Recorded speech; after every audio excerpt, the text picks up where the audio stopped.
What do you see in this current situation from your perspective and the information that you have? What's going on?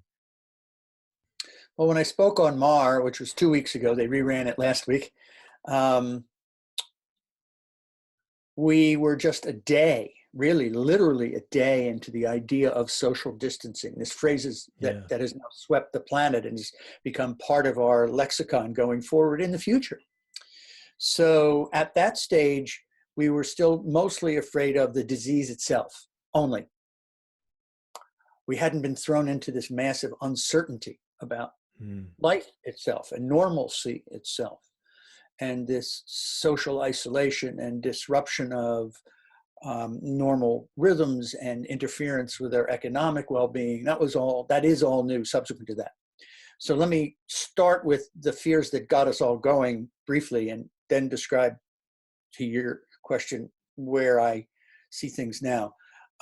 Initially, when any new risk comes along, as this disease was, there are a number of emotional factors that tend to make us more alarmed, just off the bat, before we know anything. And in fact, before we know anything is part of why we get extra alarmed. It's precautionary. When we don't know how to protect ourselves, that means we don't feel like we have the control we need to protect ourselves, and that's vulnerability. So we're extra precautionary, which generally makes sense. It has helped us get this far along evolution's gauntlet, after all. If that snake is a poisonous snake, better to jump back first and then protect yourself, then figure out later that you were stupid for jumping back because it wasn't poisonous. Okay, so there's the newness. There's also the heightened general awareness of the threat that was sweeping the world a couple weeks ago. And what that does cognitively is it blows everything else off our conscious radar screen, right? Who was thinking about anything else at the time? So what that does is it overwhelms the reason part of our thinking with fear, emotion, worry, anxiety, whatever you want to call it.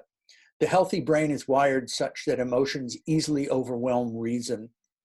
The amygdala and the other limbic system parts of our brain, which are down in the bottom of the brain stem, more ancient parts of the brain, have a louder voice than the prefrontal cortex, where we do our thinking and our philosophizing. Talk about on your show. So high awareness gives more of an edge to emotion. Let me summarize that point. There's a third point, then and now. Our brains are lazy. Our brains evolved when we weren't sure where the next whether the next meal would occur.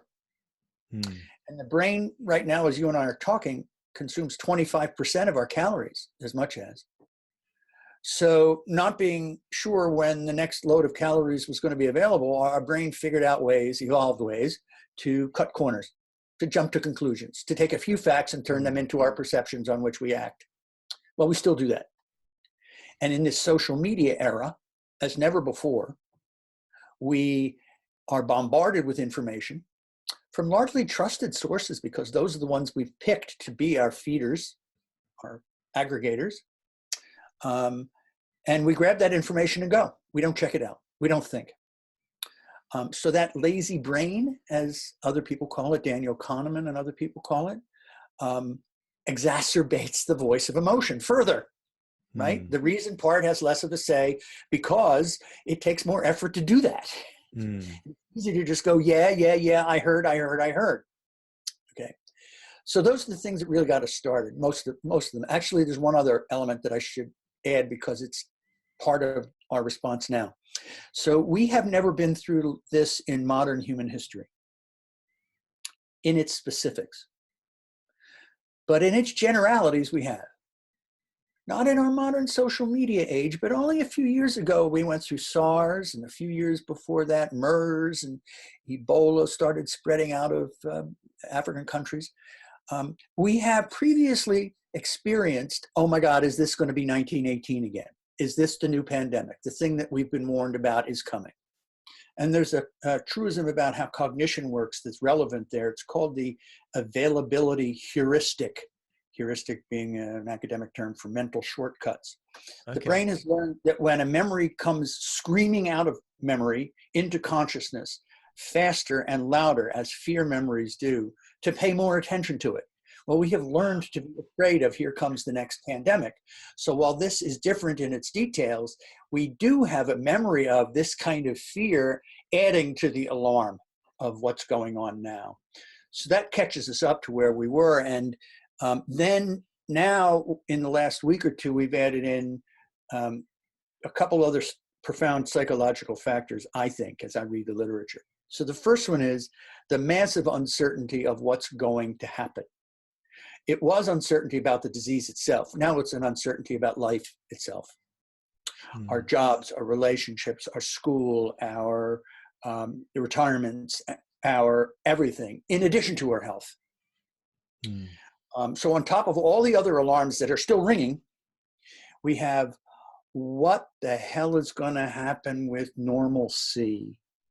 And there can't be much more unsettling and disempowering and making you feel vulnerable than that. But in addition to that, there are a couple other factors kicking in.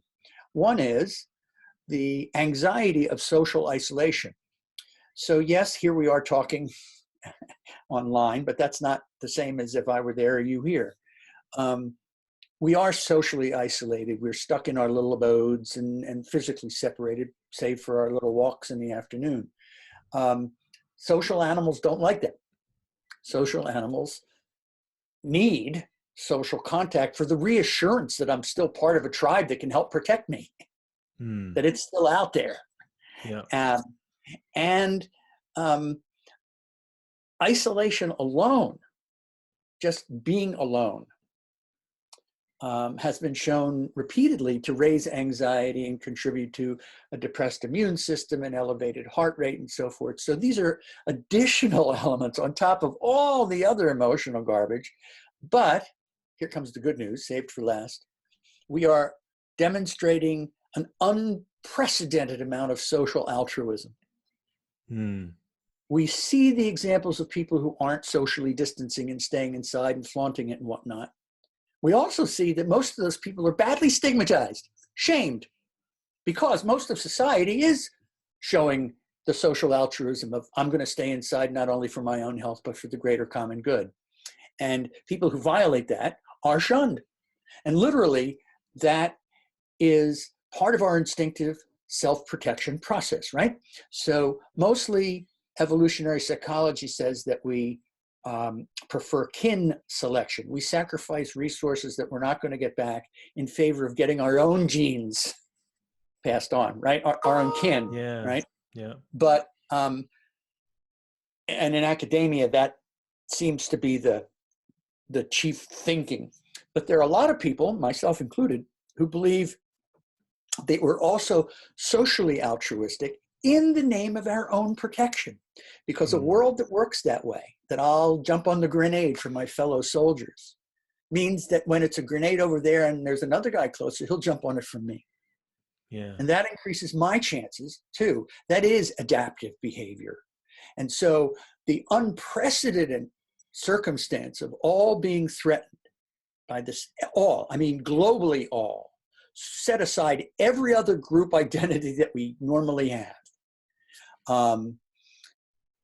All being threatened by the same thing at the same time, and viscerally so, not just abstractly so, like climate change, is bringing out a social altruism that is sweeping, profound, strong, expressing itself in so many ways. The Italians singing in alleyways and people making masks for nurses and all sorts. I'll pick up your groceries for you, elderly neighbor, etc. That will be a lesson that will stay with us after this. Yeah. That's a long-winded answer, but that's a lot of what now is going on that adds to how it's